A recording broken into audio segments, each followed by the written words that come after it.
Welcome back to a new episode of One Wingspan Above, where we discuss anything to do with ground effect. My name is Paul Dutch.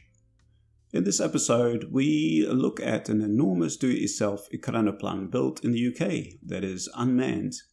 We also cover a Chinese do-it-yourself Ikranoplan of similar proportions, but that can carry a person on board. And we compare two ground effect drones to discuss the pros and cons of skimming tech in small scale. Project Air's ambitious build of a 6-meter long RC Ikranoplan is inspired by the legendary Caspian sea monster. Over a span of 6 weeks, they took foamboard, motors and sheer ingenuity and turned it into a ground skimming machine. Its makerspace is at their boldest and most creative. The engineering process is incredibly hands-on. They began with a small-scale prototype on land, tweaking it to glide smoothly on turf before hitting the water. Once they had confidence, they moved to Regent Lake for aquatic testing. Despite the added friction and complexity, the Ikranoplan performed beautifully. Here's where the build gets impressive. For the full-scale 6-meter model, the frame and wings were crafted from 2.4 cm insulation foam, reinforced with XPS and carbon fiber. A custom CNC cutter shaped complex airfoil curves, while fiberglass and resin hardened and waterproofed the structure. The tail was designed to be removable via a pack and lock system for transportability. The craft is powered by 4 brushless motors. After assembly, the team executed a hop test to make sure the plane could leave the ground, and it did so confidently. As power increased, it glided across the field flawlessly, validating their dream of building a giant ground effect machine. This project isn't just a cool model, it's a vivid reminder of how ground effect design can be explored at any scale, from Soviet-era Ikranoplans to RC models on serene lakes. The same physics applies. It showcases how makers can learn, tinker, and ultimately take flight with passion driving innovation.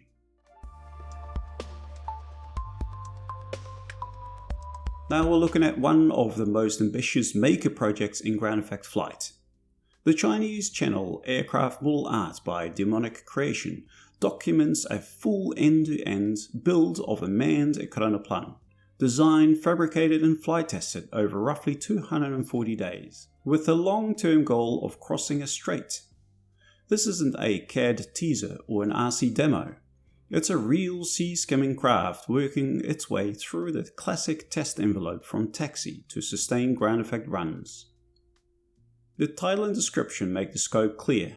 8 months, countless failures, and a functioning skim machine at the end of it. What impressed us most is the materials used for a homebuilt: glass fiber, carbon fiber, XPS and EPS foam cores with laminated wood where it counts. Power appears to be electric, fed by high-capacity lithium battery modules. Watch the test progression and you'll recognize the ground effect physics we talk about here all the time. Early runs showed chord-dominated lift augmentation, the wing riding on its own pressure cushion within roughly a chord height, which gives you that free lift and softer stall behavior. As speed stabilizes and attitude control improves, the craft benefits from a span-dominated induced drag reduction, effectively halving the wingtip vortex system with a mirror wing below. You can see the pilot hunting for that sweet spot, a degree of pitch too high and you porpoise, a degree too low and you stick to the water. Height control, not raw thrust, is the name of the game. Compared to our earlier breakdowns of span versus core-dominated ground effect and our cautionary notes on sea state and stability, this video is fully consistent. In our episodes 2 and 3, we said ground effect is powerful but picky. In episode 12, we explained why scaling to heavy open sea operations is hard. What you see here validates both points. In calm water, a carefully trimmed lightweight skim machine can look superb. And that doesn't contradict our analysis of why larger Ikranoplan struggled historically. or why Regent sea glider architecture adds hydrofoils to decouple from waves before lifting on the wing. Same physics, different solutions to the wave interface problem. So what should you take away from this? First, ground effect works brilliantly when you control height, attitude and sea state. Second, build discipline. Mass, stiffness and center of gravity management matters more than raw power.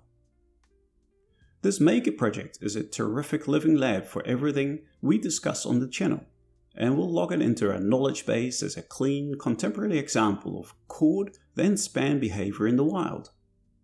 If you're new here and want a deeper theory, watch our span versus chord dominated episodes next. If you're chasing real-world scalable operations, check our Sea Glider explainers. Ground effect is not magic. It's good aerodynamics meeting good control.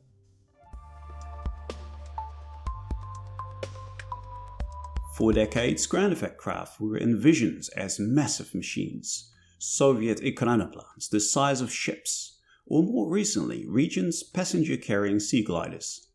Their scale has always been their advantage. The larger the wing, the greater the span, the more stable the craft in that thin cushion of high-pressure air between wing and surface. But now something remarkable is happening. Ground effect is being scaled down to drones. Previously, we introduced you to the Regent's Squire, their autonomous electric sea glider drone for military purposes. Quick recap, the Squire measures about 4 meters in length, spans 5.5 meters across, delivers a 23 kilogram payload, cruises at 130 kilometers an hour, and reaches up to 185 kilometers in range. But today we are introducing a competitor, Turkish Talay drone. The Talay, revealed by SolidAero at IDEF 2025 as a sea-skimming wing and ground effect UAV, purpose-built for stealthy coastal missions. Here's what we know from SolidAero's official info and media reports. The length is about 2.8 meters, the wingspan 3 meters, maximum takeoff weight about 60 kilograms, and the payload capacity, warheads or sensors, roughly 30 kilograms, which is roughly half of the total weight. Talay glides just above the waves, from as low as 0.3 meters up to 100 meters altitude, which keeps it well below radar detection in many cases. It uses an electric engine with LiPo battery, reaches a top speed of 200 km an hour, and achieves a range of approximately 200 kilometers. As opposed to the long conventional airplane wing that the Squire uses, the Talay uses a reverse triangular wing like the Flightship 8, highlighting that it is more built for extreme ground effect where payload can be increased, but the craft would then have to fly lower. The key difference between Regent's Squire and Turkish Talay lies in their purpose. The Squire is a civil-focused autonomous sea glider built as a test platform for logistics, coastal surveillance, and proving out unmanned sea glider operations, interestingly with less of a payload capability. In contrast, the Talay is explicitly designed for attacks and strikes, a stealthy sea-skimming drone optimized to carry munitions, approach under radar coverage, and deliver precision hits. Where Squire represents autonomy and experimentation, Talay represents weaponization. The shift to drones fits perfectly into the new patterns of combats we have seen in the Ukraine war. That conflict has shown us how smaller, cheaper, and more expendable drones can decisively influence battlefields, whether it's quadcopters dropping grenades or long-range suicide drones striking fuel depots. With Talay, that same disruptive philosophy moves onto the oceans. A swarm of stealthy sea-skimming drones could threaten even the most advanced naval fleets, bypassing billion-dollar destroyers with $1,000 payloads. Yet, here's the catch. The smaller ground effect craft are the worst they actually perform. Ground effect relies on the wing size to generate that stable pressure cushion. Shrink the wing too much and the benefit drops sharply. Lift efficiency decreases and stability suffers. Control becomes more complex. A 20-meter sea glider can fly smoothly in ground effect. A 3-meter drone is constantly fighting wave turbulence, losing much of the efficiency that ground effect promises. In fact, when scaled down this far, ground effect drones behave more like low-flying UAVs than the efficient long-range planes they descend from. So, the future of ground effect drones is a paradox. On the one hand, they open up an entirely new form of stealthy naval warfare, perfect for fast, deniable, expendable attacks. On the other hand, physics punishes them for being small. To truly harness ground effect, size still matters. There's also a company called SpeederSystems that have recently dropped a video of their version of a ground effect drone. The testing took place in the Netherlands, but the details of their craft are more vague. We'll keep an eye out on the developments there.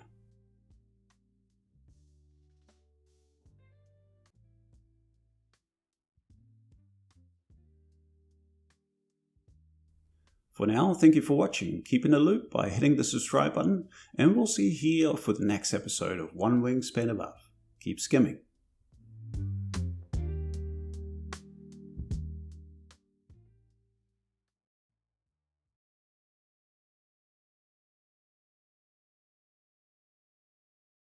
Larger ground planes so efficient.